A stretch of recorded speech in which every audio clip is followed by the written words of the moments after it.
Hello guys, आज चाहिँ म कमोडिटी मार्केटको बारेमा चाहिँ थोरै डिस्क्राइब गर्न गएको छु। कमोडिटी भनेको चाहिँ जुन हामी डेली लाइफमा युज गर्ने प्रोडक्टलाई नै कमोडिटी भन्छ।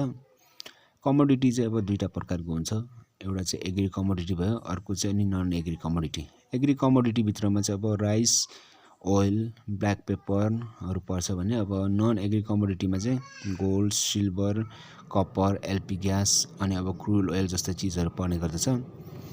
कमोडिटी मार्केटमा चाहिँ अब प्रोडक्टहरूको डिमान्ड र सप्लाई अनुसार चाहिँ अब प्राइसको मुभमेन्ट चाहिँ हुने गर्दछ। जस्तै कि अब कुनै पनि प्रोडक्टको अब डिमान्ड हाई र सप्लाई कम छ भने त्यो प्रोडक्टको प्राइस चाहिँ अब बढ्छ भने कुनै पनि प्रोडक्टको चाहिँ अब डिमान्ड कम र अनि सप्लाई हाई भयो भने चाहिँ अब त्यो प्रोडक्टको प्राइस चाहिँ अब घट्ने गर्दछ। कमोडिटी मार्केटमा पनि अब सेयर मार्केट अब फरेक्सहरूमा जस्तै टेक्निकल एनालाइसिसको थ्रुबाट चाहिँ अब मार्केटलाई एनालाइसिस गरेर चाहिँ अब ट्रेड गर्नुपर्छ। जस्तै यहाँ चाहिँ अब इन्ट्राडे अनि त्यसपछि पोजिसनल ट्रेडिङ अब दुइटै गर्न सकिन्छ। कमोडिटी मार्केटमा चाहिँ अब डेमो एकाउन्टमा पनि अब प्र्याक्टिस गर्न सकिन्छ। र डेमो एकाउन्ट खोल्नको लागि चाहिँ हामीले चाहिँ सुरुमा चाहिँ अब प्ले स्टोरमा गएर चाहिँ एउटा म्याक्स नेपाल ट्रेडर भन्ने एउटा एप्लिकेसन डाउनलोड गर्ने।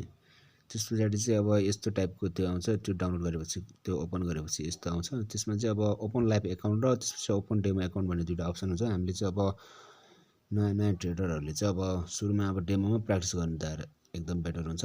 र त्यसको लागि अब साइन अप फर डेमो गर्ने। त्यस पछाडि अब यहाँ चाहिँ अब तपाईँको नाम लेख्ने, जस्तै अब तपाईँको नाम जे पाए त्यो लेख्दा नि हुन्छ। अनि त्यस पछाडि अब नम्बर अब जे पाए त्यो लेख्दा हुन्छ। त्यस पछाडि अब इमेल पनि अब यस्तो गरेर @gmail.com हानिदिने। अनि त्यस पछाडि अब यहाँ डिपोजिट पनि अब कति यहाँ 5000 देखि 25, 50, 1 लाखदेखि 5 लाख डिपोजिट गर्दाखेरि चाहिँ अब डेमोमा हामीले अब गोलहरू केमा पनि ट्रेड गर्न सकिन्छ। त्यस पछाडि अब कन्ट्री चुज गर्ने, अब नेपाल